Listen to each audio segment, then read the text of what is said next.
Welcome in episode 185, What's Right with Nick Wright. On a massive Thursday, we have the America gets the gift of not having to wait an extra 3 days to watch Patrick Mahomes play. We've got Thursday Night Football where the Chiefs try to continue the most dominant stretch of one team over another team the NFL has seen in 50 years. Since the 70s in the NFL, the all-time record for consecutive wins over an opponent is 20. With a win tonight, it will be 16 for the Chiefs over the Broncos. And then they play again 12 days later, and then they can get it, or 11 days later, and they can, no, is that right? No, I'm sorry. 19 days later, and then they can get it up to 17 and keep the streak going. So we've got that. We've got a gambling show that at this point I'm really frustrated with. I'm frustrated with myself. I'm frustrated with Damonza for not listening to me on his teasers. I'm frustrated with Vegas. I'm frustrated with everybody. And I'm going to lash out a bit, but I love the picks this week. I love them. And I liked them last week. I love them this week. There's 5 of them. The only way to break out of this, we go 3-2, we go 2-3, we go 3-2, we go 2-3, is by having a perfect week. A 5-0 week, Damonza. And you know what? I'm going to call it a 6-0 week because I'm including your teaser in it. Because last week, I told you, you teased across the 0, you screwed up, I gave you a bad grade, and what was the only leg of the teaser you lost last week, Damonza? The one where I teased through the 0. Exactly right. Exactly right. So, coincidentally or not coincidentally, all of a sudden, money's a little tight for my guy. Like, we got to win some of these bets, pal. We got to win some of these bets, and so that's coming up in the B block. In the C block, you can put in your questions. You also could put in your bets and have us grade them if they're sharp or square. The best way to determine if they're sharp or square is if you put a bet in, Damonza likes it, it's square bet. All right, Damonza, what did we miss on today's show? Here's what missed the cut.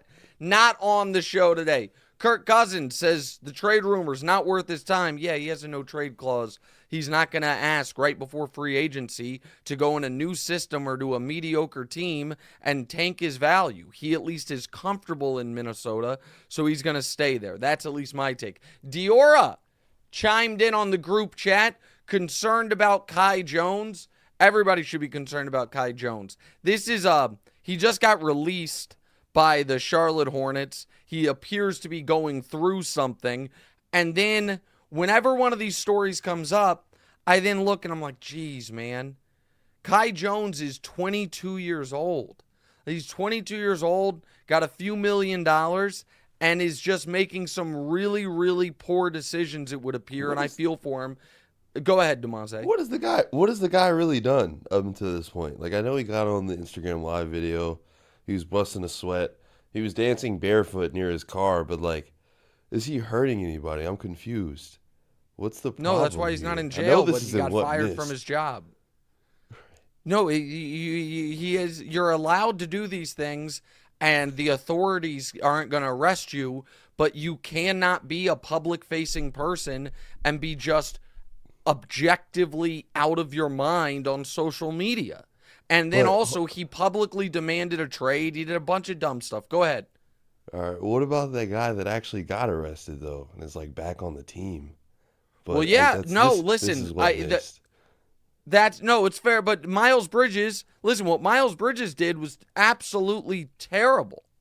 Or allegedly did, I guess I'm supposed to say. But A, he did miss a full year and is now suspended again. And B, yeah, if Kai Jones was awesome at basketball, then they'd probably, look the other way on these odd and concerning IG lives. But he's not. But the only team invested in him is the team that spent a first-round pick on him, and he torched that bridge. And so, yeah.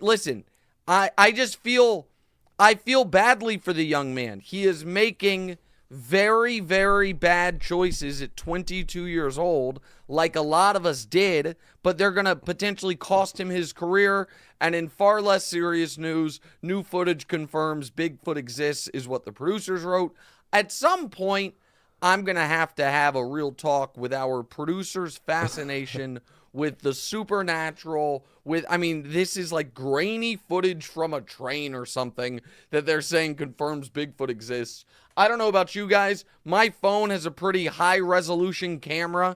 If I thought I was actually seeing Bigfoot, instead of taking a fully zoomed out video, I might take a single fully zoomed in picture. That's just my take, but what do I know? All right, Damonza, let's get to the show. What are we starting with? All right, so the Chiefs are obviously facing off against the Broncos and their struggling defense. So we know the Chiefs can't blow teams out, or they don't have the tendency to blow teams out.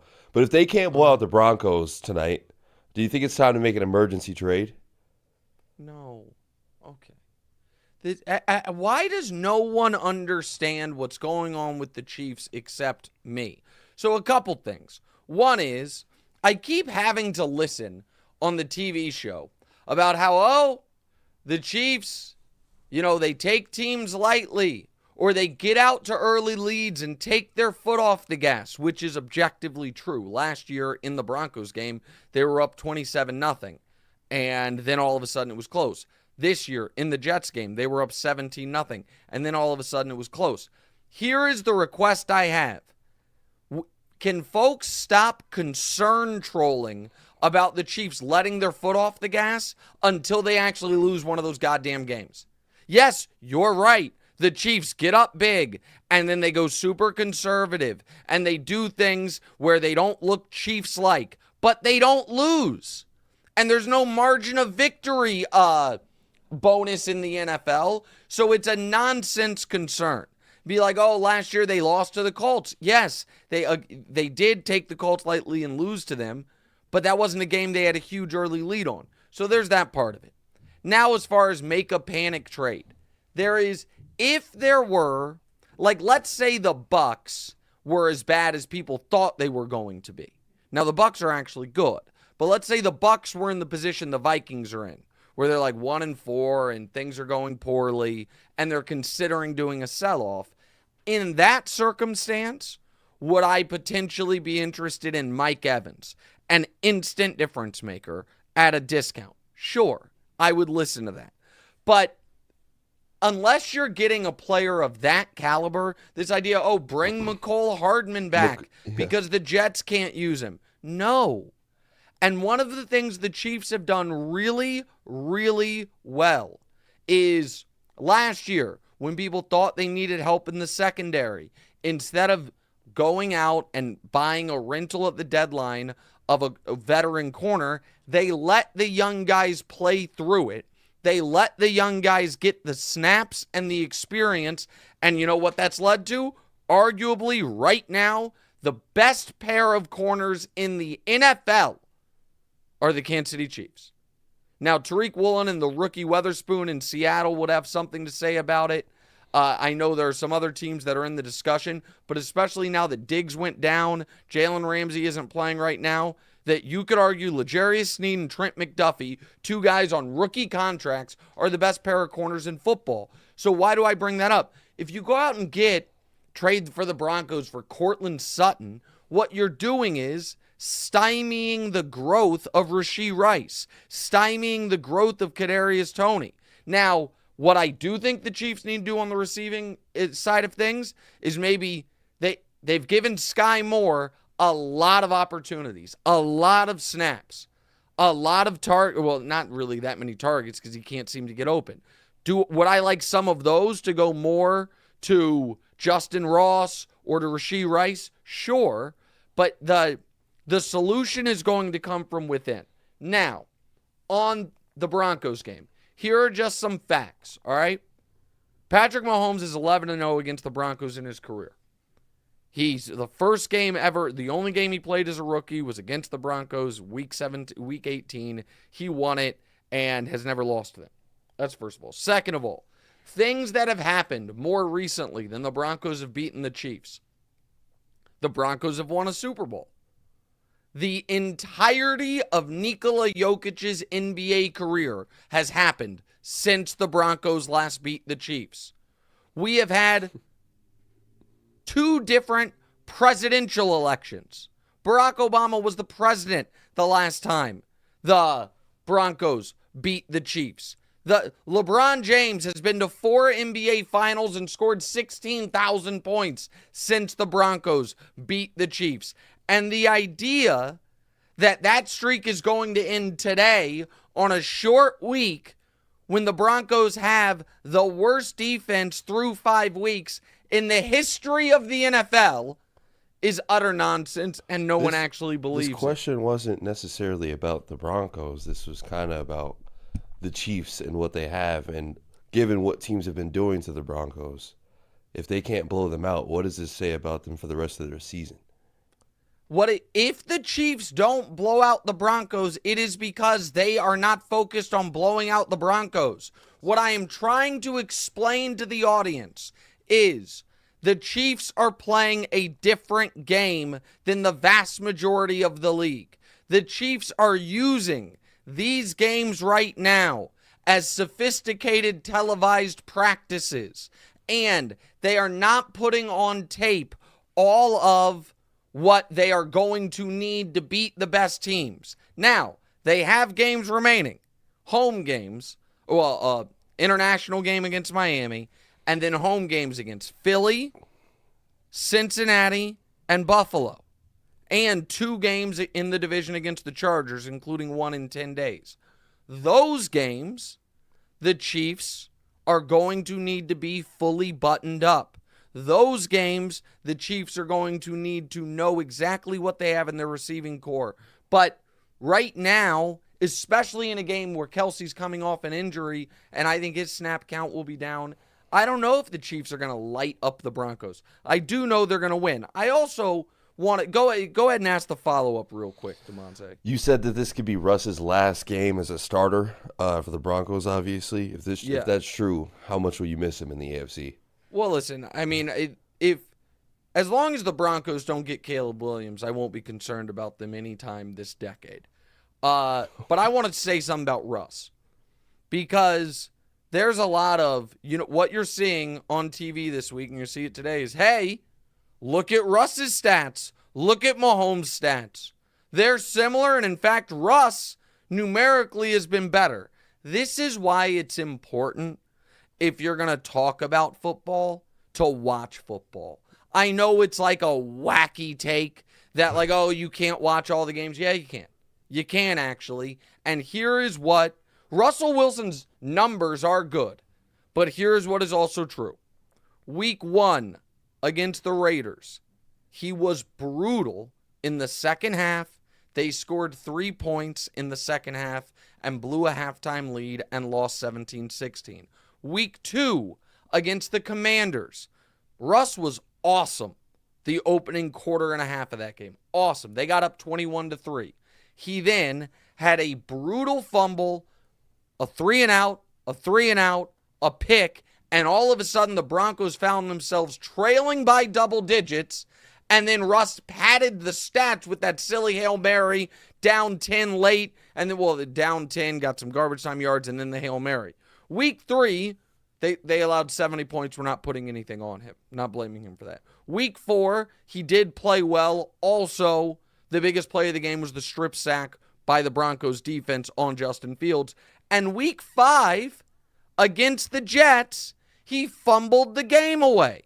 They got inside the 5-yard line, settled for a field goal, inside the 5-yard line, settled for a field goal, and then down 3 with plenty of time trying to drive for the tying or winning score. He got stripped, holding the ball like a loaf of bread, and fumbled the game away. Do not you, Damonza, the generic you, do not argue to me Russell Wilson has played well this year. He's played better than last year, and he's not the biggest problem with the Broncos, but he has not been good. And the reason I have argued this could be his last start is Sean Payton is going to look for a fall guy. The obvious fall guy is his defensive coordinator. The problem is he hired that D coordinator a few months ago. That's his decision. If all of a sudden, Damonza, this, I'm going to use our podcast as an example again. This podcast was just an utter disarray, a total failure. You know what? I'd sure rather, and even if none of it was Daniel's fault, I didn't hire Daniel. I did hire you. I'd rather blame him and say Daniel screwed it up rather than be like, you know what? Damonza's not doing good. Because that's a reflection on me. I brought you on. Daniel was already here. In this instance, Daniel is Russell Wilson, by the way. You, unfortunately, in that example, are Vance Joseph. That's unfair to you, but I'm just saying, in theory, if the podcast were failing, you would have some security because if me saying you have failed is an indictment on me, Sean Payton saying Vance Joseph has failed is an indictment on Sean Payton. Me saying, what was Blue Duck thinking hiring this dope from Denver, Daniel? Sorry for the alliteration. That's on them. Just like Sean Payton's like, I didn't sign Russell Wilson. I didn't trade for Russell Wilson.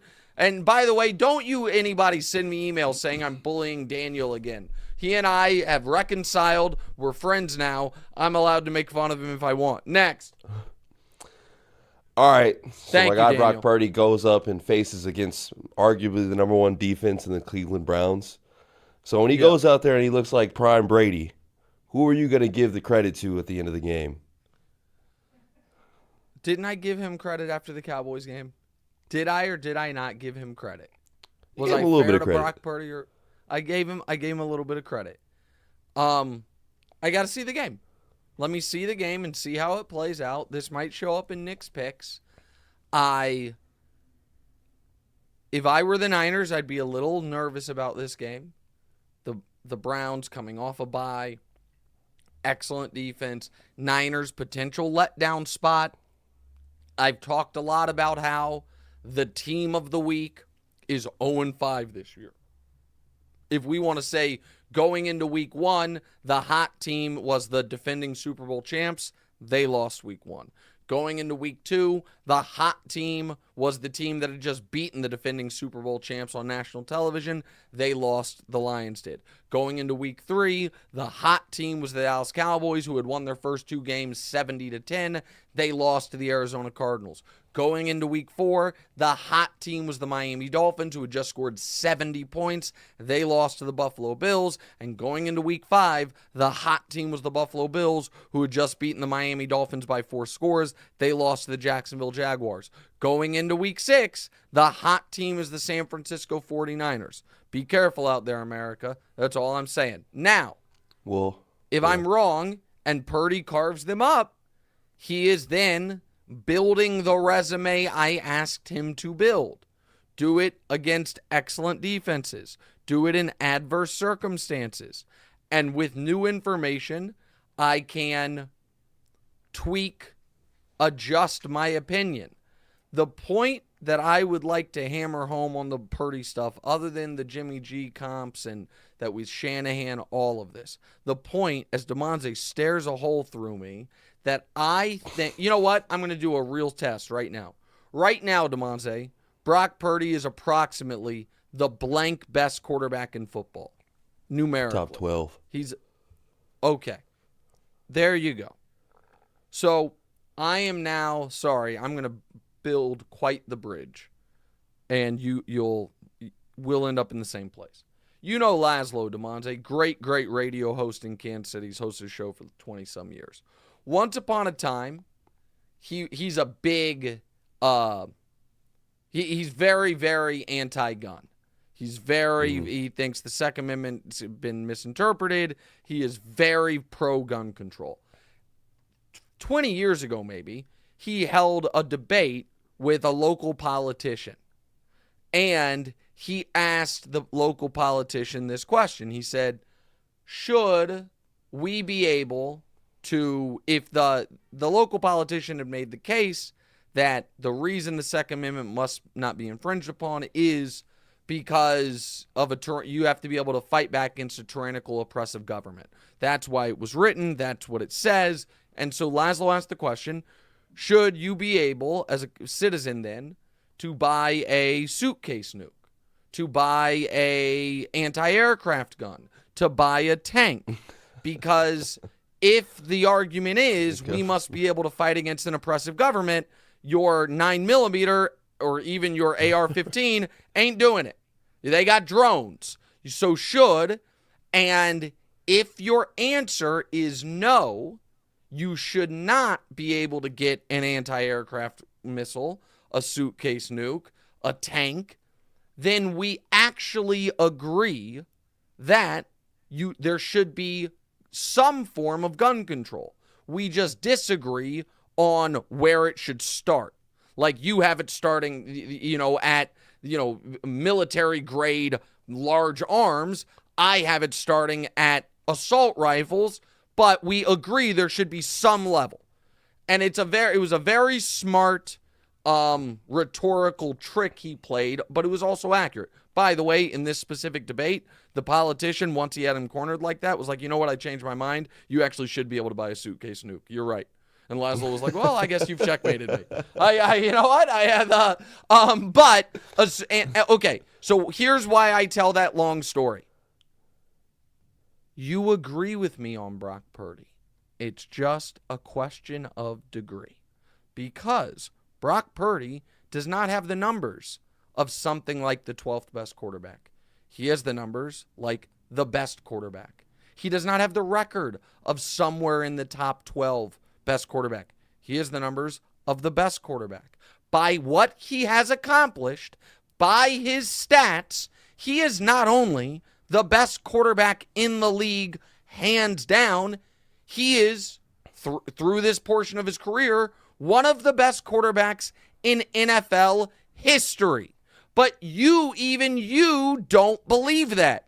So we are just arguing about degrees. You are downgrading him 10 spots-ish based on the weapons, the system, Shanahan, all of it.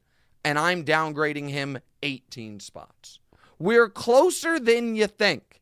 Because if someone wants to, because he has the highest passer rating in NFL history. He's never lost a game.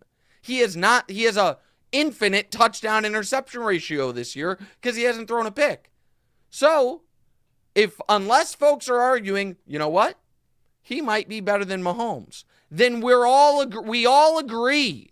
It's a question of how far you want to grade him on a curve. I grade him on a harsher curve, it would appear, than everyone other than Steven Ruiz, who has him 23rd in the league, and Brock Purdy's getting asked about it by Peter King. Damonza's grading him on a slightly more generous curve, but still people should be arguing he might be the best quarterback we've ever seen. That's what his numbers are. His numbers are he might be the best quarterback we've ever seen. That's what they are. Top 10. I go back top on that. 10. Top 10. We went from 12 to 10. All right, next. All right. There are a bunch of teams with chances to blow out this week. You got Kansas City versus Denver, Miami versus Carolina, Philadelphia versus the Jets, and Buffalo versus the Giants. But with great blowout potential is even greater upset opportunities. Assign each game to one of these categories: blowout, easy win, close game, or upset. So we'll start off with Kansas City versus Denver. Or I guess you do it however you want to do it. Yeah, I'll do it in the exact order that it was listed, not by game, but by category. Blowout is the Giants. I think the Bills, particularly coming off a loss, and the Giants just being just dead on arrival, this is the exact type of game the Bills win 37-10. That is their MO. After a bad performance, to look absolutely lights out. So I like the blowout to be Buffalo against the Giants. The easy win, I am going to say Kansas City versus Denver. I don't know that the Chiefs will blow them out. I am very confident Denver will never have the ball in the fourth quarter with a chance to take the lead. The Chiefs will, at a minimum, keep them at bay, up 7-10 throughout the game.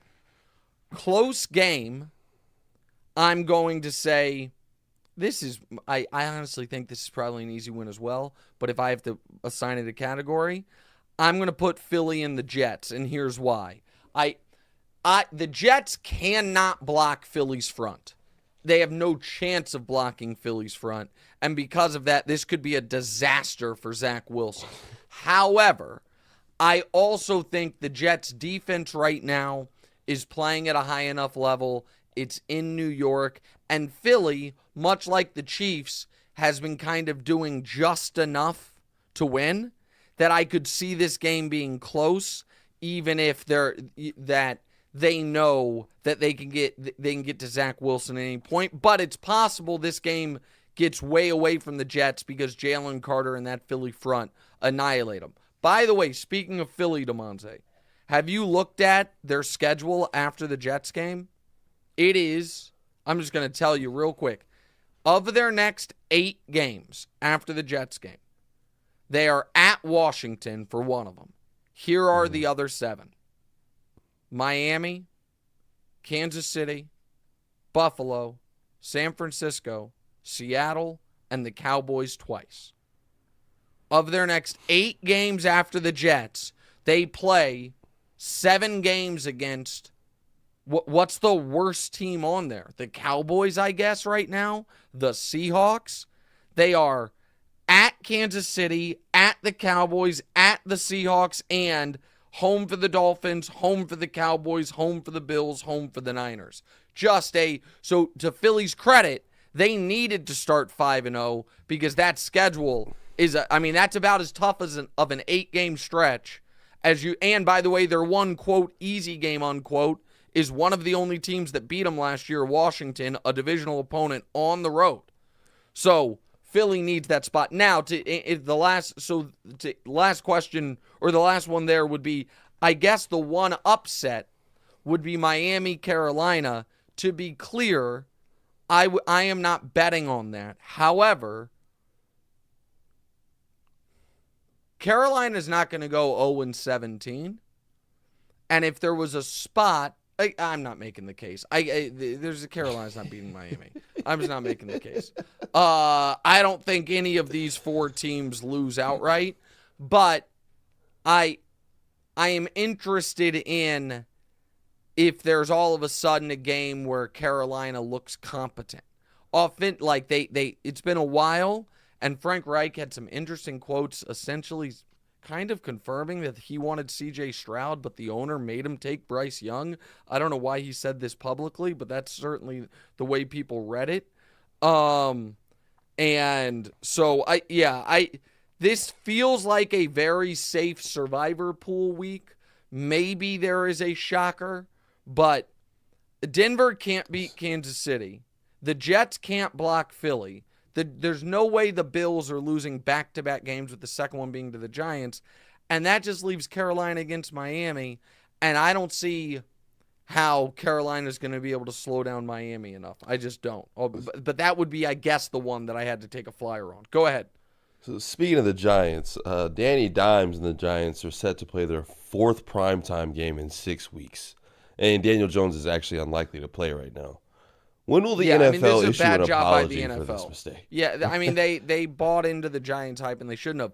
I am interested to see if Tyrod Taylor looks better than Daniel Jones. That could be a rough spot for him. All right, next.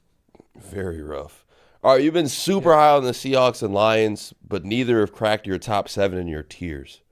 Seattle plays a resurgent Bengals, and Detroit faces Baker and the Bucks.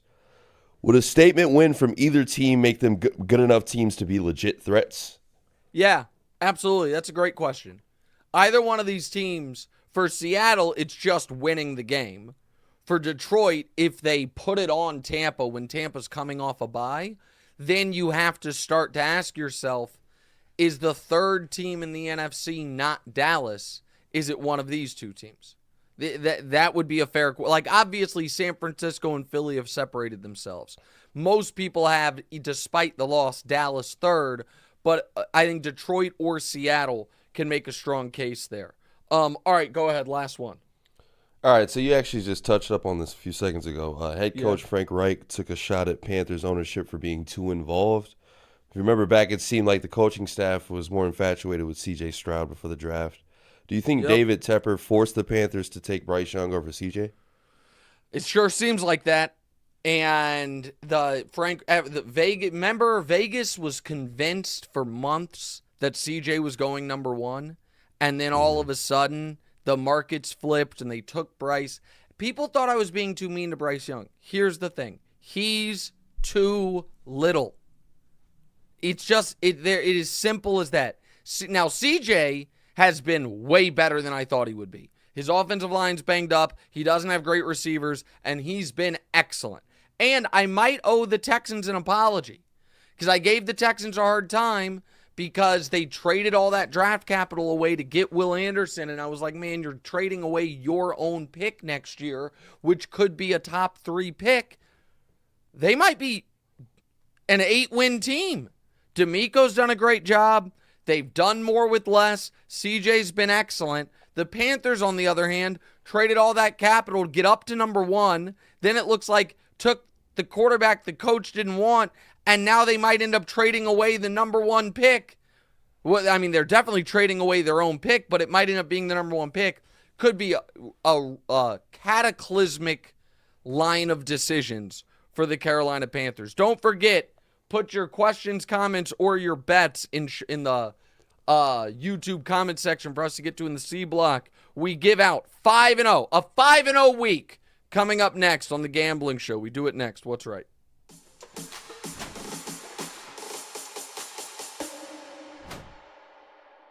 Welcome back in. What's Right with Nick Wright, episode 185. I love and use Airbnb all the time, whether for a work trip or for a vacation.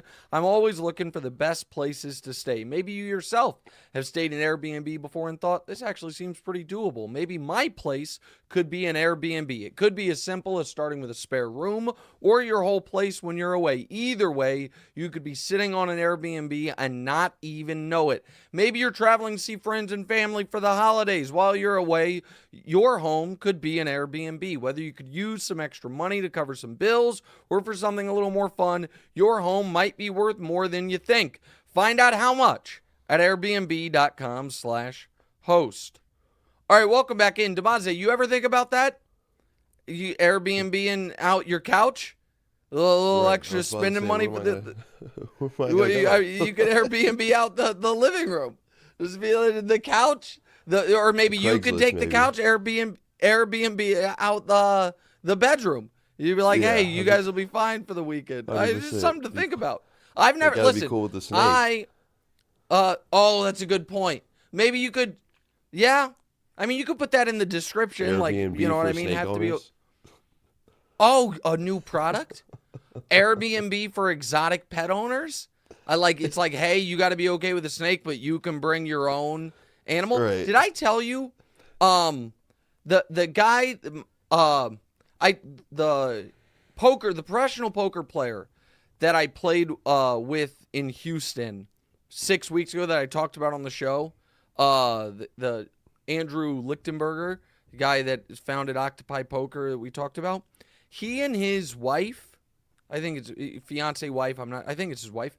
Did I tell you the pets they have in their house? I think you'll love this. 2 free range within the house pet doves. They have doves that just fly around the house. And I asked him, I was like, he's like, it's a little messy at times, but they're great. They have pet doves that just fly around the house. They can't, if they can't, you can't obviously let them fly around the yard or whatever, but they fly around the house. Pet doves, pretty good. I'm not recommending you add that, but if you did Airbnb for exotic pet owners, someone's like, hey, I'm coming over, I have a cockatoo. Make sure, you know what I mean, the snake stays away. It gets us a bigger audience. Yeah, there you go. All right. I was stalling because I had another 2-3 week, and I am so sick of it. So let's just show you the picks. It started off so well. Jacksonville on the money line, plus 5.5 against the Bills. Then Arizona, plus 3.5 against Cincinnati. All of a sudden, you gave me a bad grade for a teaser. I told you about that as it was unfolding as well. You know what? Fair point. The Rams plus 4.5 against Philly. Philly they hadn't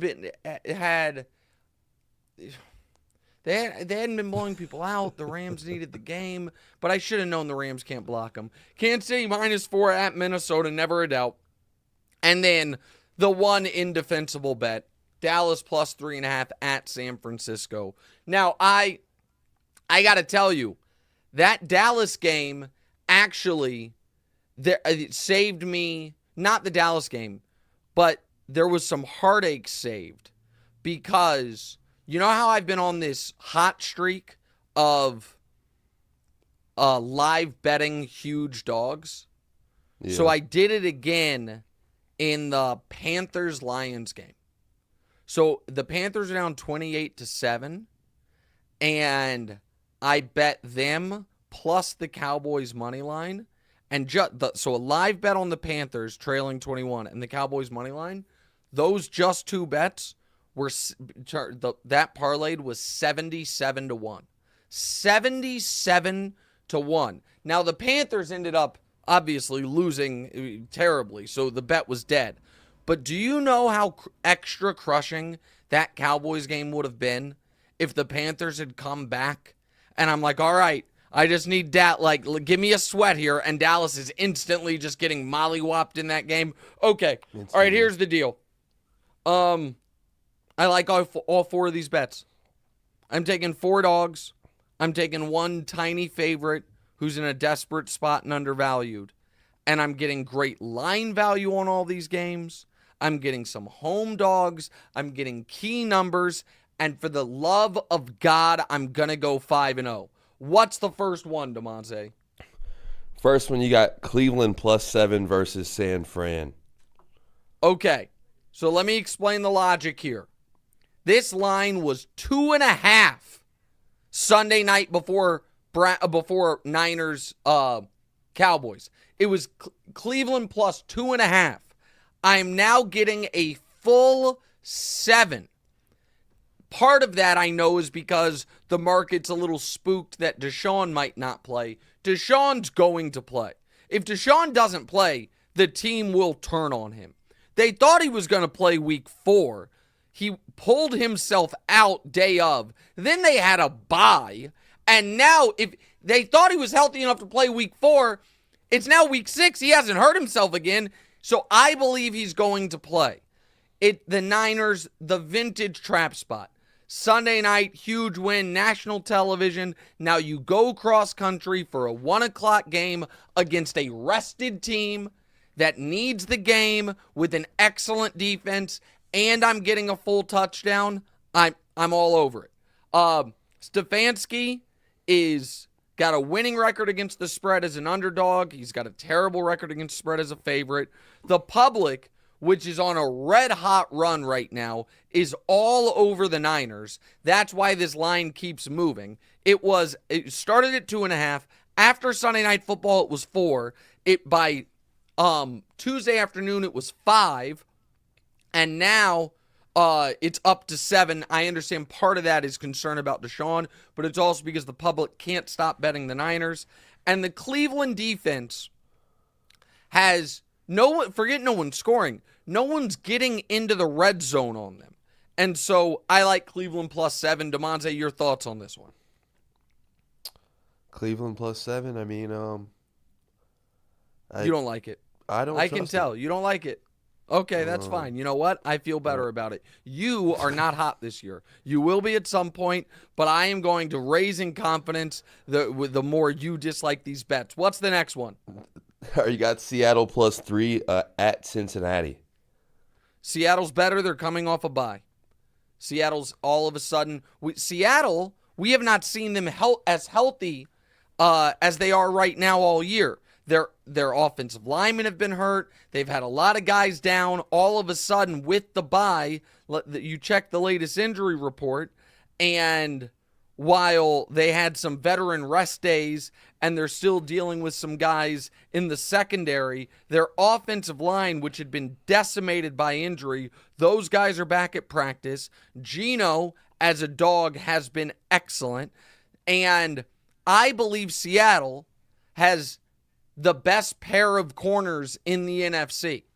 Reek Woolen and Weatherspoon top 5 pick. Reek Woolen, second-year player that was a steal in the draft.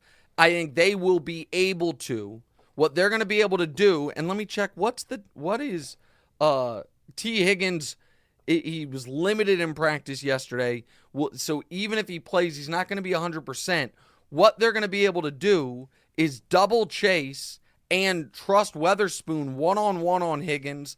I still think Joe Burrow is injured, even though he played much better last week. Everyone's like, oh, Cincinnati got their season turned around. Not if they lose this week. Then they have a bye and they play Buffalo and San Francisco. West Coast teams who play consecutive road games on the East Coast are 14-5-2 against the spread in the last 20 years. The Seattle applies there. The Bengals' only cover this year was last week. And I understand that Geno's history off a bye is not great. He's 0-3, but that really means nothing to me because two of those, it's such a tiny sample, and two of those were Geno's rookie and second year when he wasn't the player he is now. I think Seattle's really good. I think Seattle is going to go to Cincinnati and win, and I get 3 points. So for all those reasons, I love it. You hate it, Damonza? I'd stay away from betting against Cincinnati, especially at +3 at home. I just don't. I think it is Joe Burrow at the end of the day. That's 2 for 2. You know what? I am more and more confident. What's the next one? What's the next one? Tampa Bay +3.5 versus Detroit. All right, so Tampa, again, coming off a bye. I'm getting 3 points. They're at home. Tampa is still wildly undervalued because the public does not believe in Baker Mayfield. You know who does believe in Baker Mayfield, Damonza? His teammates. Just named him a captain. And Tampa has looked bad in one game all year. Philly, because they couldn't handle the Philly pass rush. Detroit, Aiden Hutchinson's great, but they don't have a great pass rush themselves. Detroit also, I'm not saying Detroit can't win this game, but I'm getting 3.5, so a 27-24 Detroit win, I cover. Detroit also is on a crazy covering spread. They're 13-2 against the spread in their last 15. I actually like that from my side of it because I think Vegas is now trying to people keep firing on Detroit. They keep covering, so they're going to have to exaggerate the line to a degree, which I think they've done here. Also, all the sharps are with me on this one.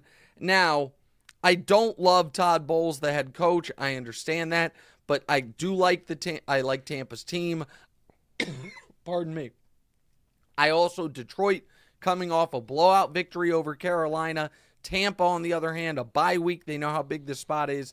I think Tampa wins outright. I love them +3.5. Where do you feel on this one? Tampa Bay +3.5. I actually like this one. So. Now I'm a little squeamish. Next.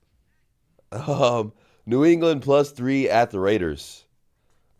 All right, this is going to be an ugly, poorly played, down in the muck game, and I'm getting 3 points. It's as simple as that. I'm getting 3 points where this feels like a 17-16, 21-20, 14-13 type of game. I'm not certain at all New England wins, but New England is utterly desperate. Vegas is as poorly coached as any team in the league. Belichick is really on the ropes at this moment. The Raiders' defense is one I do not trust at all. Belichick will have a plan for Max Crosby that the Packers didn't. And as bad as Mac Jones is, we saw Jordan Love this week. He was absolutely terrible, and the Raiders almost blew that game. And so for all those reasons, I understand Belichick is on a cold streak against his former assistants. He's 4-10 against them over the last 5 years. I think that changes this week. I get the 3 points. They're both bad teams. One bad team coming off back-to-back terrible losses, so they're desperate, New England. Another bad team coming off a nationally televised win, and it's a short week. Give me New England plus the 3. Your thoughts on this one? Don't like that one either. All right, so that's you know what? That's 3 out of 4. You don't like 3. That I love. This is how we go 5-0, Damonza. And then last one, give it to me. We got Dallas -2.5 at the Chargers. All right, it says at the Chargers, but it's not. I mean, it is, but it's not. It's in doubt. Okay. I see. No, it's in Los Angeles, But that stadium is going to be 85% Cowboys fans. So it will be the Chargers who have to deal with the silent count. Furthermore, Dallas has to win this game. Now, the Chargers are coming off a bye, and that part, it plays in their favor. But Dallas is in a critical spot, having just been dog-walked by San Francisco. And with Philly playing the Jets this week, if Dallas loses, all of a sudden, Philly's 6-0, Dallas 3-3. The divisional race could be all but over before you even get to Halloween. Dallas, over the last 3 years, they are 10-1 against the spread after a loss. All the sharps are with me, with 54% of the money, but only 38% of the bets. Dak is 20-5 in his career, straight up as a favorite. I shouldn't say in his career, but over the last few years, he's 20-5 as a favorite, and a field goal win covers. At minus 3.5, I might feel a little differently. At minus 2.5, when this can be a 27-24 Dallas win and I cover, I believe Dallas is going to win. It's the only favorite I'm playing this week. So there are my Damonza, your thoughts on it? I don't love it. So it seems like you're this is 4-1. Maybe I should change out that Tampa play. Maybe I should just go with 5 Damonza doesn't love right now. So here are my 5 bets. Cleveland getting 7 at home against San Francisco. I understand there's concern about whether or not Deshaun's playing. Here's the deal on that, guys. Yes, we could wait till we have clarity on Deshaun, but once you get the clarity, if he is playing, you're not going to get the full 7 anymore. It's going to drop down to probably 6, and that full 7 is valuable, so I'll roll the dice on it because I believe he's playing. Seattle, +3 at Cincy. Tampa, +3.5 against Detroit. New England, +3 at the Raiders. And Dallas, -2.5 at the LA Chargers in front of a partisan Dallas crowd. All right, Damonza, you're 1 for 4 on teasers. You need to start winning. You need to start doing well. I know you tweeted out, follow me on the teaser. We're going to win. It felt a little desperate. I'm not going to lie. We don't have to we don't have to name names here, but you remember that tweet you sent me from, again, we don't have to name names or professions, but you sent me a tweet and you were like, man, does this strike you as desperate as it strikes me? And I agreed with you on that. You remember that? Yeah, I do. Yeah, well, that's the exact emotion I felt. That was the vibes you got? That's what it was tweet. giving? I was like, oh, man, Damonza's trying to just get some moral support on this bad tease across the zero. But I believe in you. I do. Well, go ahead and lay out your teaser for this week. It's another 7-point +120 teaser. Go ahead. All right, folks. This week we got another 3-team 7-point teaser at +120 like you teased. So we got Denver from +10.5 to +17.5, and then we got Houston from +1.5 to +8.5, and then you got Tampa Bay from +3 to +10. Well, and it's also actually Tampa's +3.5 now, so you actually get them +10.5. Yeah, which is even better. Go ahead. All right, guys. So we teased through the key numbers here. We're doing the whole book of bets thing. I feel very highly of this one. I think that as long as the Chiefs do not blow out the Denver Broncos, or if they do blow them out, just beat them by 17. Tampa Bay and Houston, I honestly think those 2 games can be won. But that's just how that's my stance in the situation. So, okay, can I jump in real quick? The Houston teaser is you're getting every possible key number. So I love that. And New Orleans coming off a blowout victory when they don't blow people out. I love Houston in this spot. If we didn't talk about that game, it's asking the Saints on the road to win by more than a score. And I think you agree with this. Houston can win that game outright.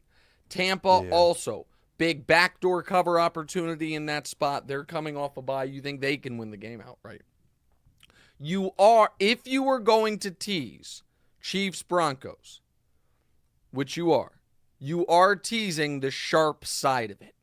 Teasing a 10.5-point favorite down to 3.5 is brutal. Because you're not getting it through the 3.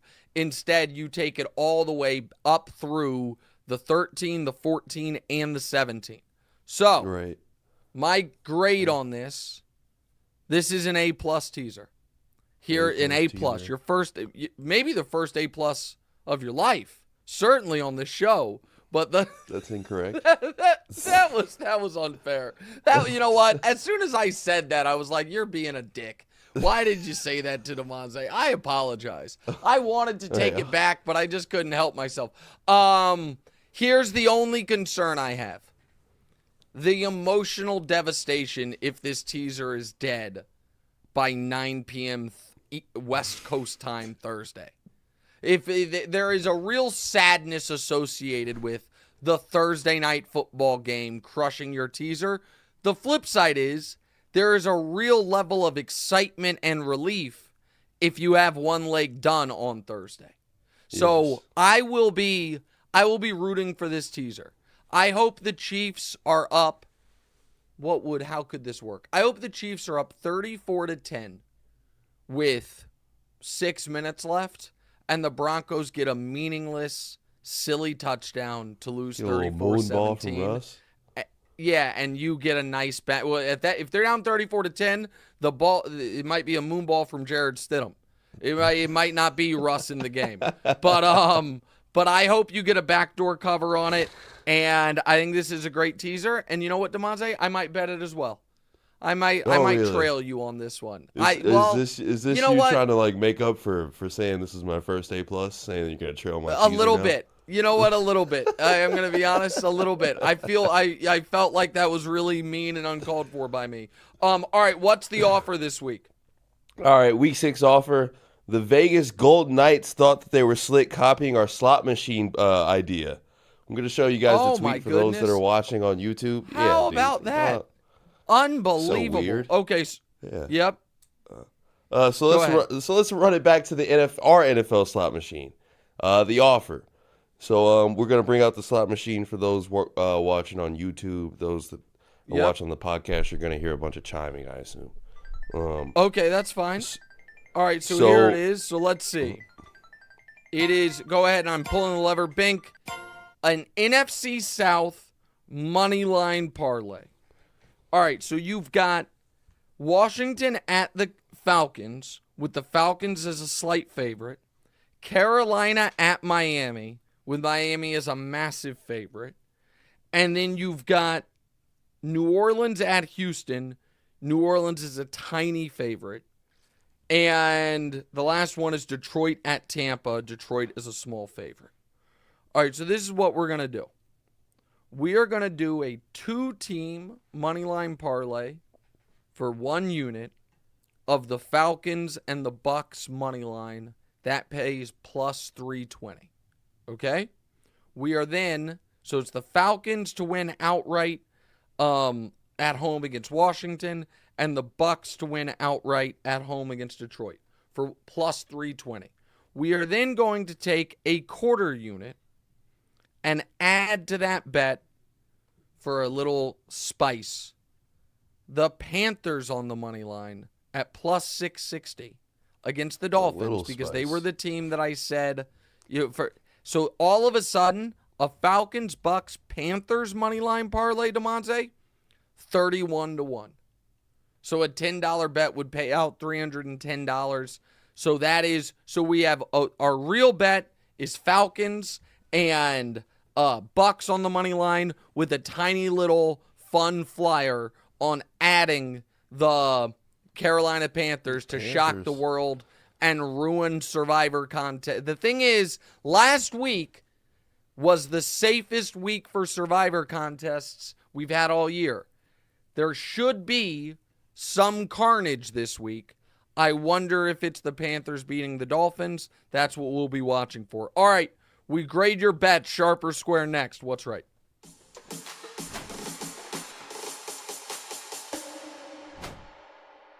All right, welcome back in episode 185, What's Right with Nick Wright. Guys, I love and use Airbnb all the time, whether for a work trip or for a vacation. I'm always looking for the best places to stay. Maybe you yourself are traveling, see friends and family for the holidays. While you're away, your own home could be an Airbnb. Whether you could use extra money to cover some bills or for something a little more fun, your home might be worth more than you think. Find out how much at airbnb.com/host. All right, time now for Sharp or Square. Joe S., Damonza, you go through them. Go ahead, and we'll say what we think on these bets. Joe S. says Broncos. We don't need that. There we go. Go ahead, pal. Joe S. says Broncos plus 10.5 is easy money. Well, I don't know if it's easy money, but that is the sharper side. Getting 10.5 points, that is the sharps are going to be probably, a little on the Broncos side of things. Tonight, I'm not betting this game in either direction. I forgot to tell you. I had a 10-point teaser that I placed earlier this week. Would you like to hear it real quick? Yes. A 5-team 10-point teaser. So here is my 10-point teaser for this week. I have the Chiefs teased down to -0.5 point. This is where I screwed up. I have the Browns teased up to plus 14.5, which means I gave, but because they were only 4.5 point dogs at the time, but now they're 7-point dogs. So that part I screwed myself. I have the Seahawks teased up to plus 13. I have Miami teased down to -4. And I have Philly teased through the 0 to plus 3.5. I got to tell you something. As I read this back live on the air, this is a C- teaser. I didn't get key numbers with C. I did a bad job there. All right, let me go through these last few sharper square bets. Ryan Goldfelder says thoughts on Chiefs Broncos over 47. Total seems a bit low. I don't know if the Broncos are going to be able to score is the problem. I'm not reading this guy's name, but we'll just call him Fat 420. Says Mahomes 270 or more yards, 2 touchdowns, and Pacheco 1 touchdown. That's an easy money. That's easy money, right? Here's the problem. I think the Chiefs are going to run all over the Broncos tonight. I like Mahomes to throw a bunch of short touchdowns, but I don't know if he's going to have a bunch of passing yards. Yeet Yacht says, I got to fire this parlay. Cowboys -2, Bucks money line, Vikings -2.5, Broncos plus 11. Listen, it's a 17 parlay. It's a bad bet. Or a 16 parlay. It's just a bad bet. And then we've got Matt Ford saying Bigfoot exists plus 350. You're going to need plus 35,000 on that. Matt is an odd duck. And that is where we end today's show. Damonza, great work as always. We will talk to you guys on Tuesday. We're going 5-0 this week. Talk to you guys then. Bye. Hey, it's Nick Wright. Thank you so much for watching. Please do us a favor. Click subscribe. It helps my ego. And Damonza's got a financial bonus writing on a number of YouTube subscribers. So help him out. And also, click the bell. I don't know what the bell does, but they tell me to tell you to click the bell. And your audio listeners, people that have commutes, drives, whatever it is, subscribe to the podcast as well, wherever you get the podcast. Same show, just in your ears instead of through your eyes. All that. Check it out. Appreciate y'all.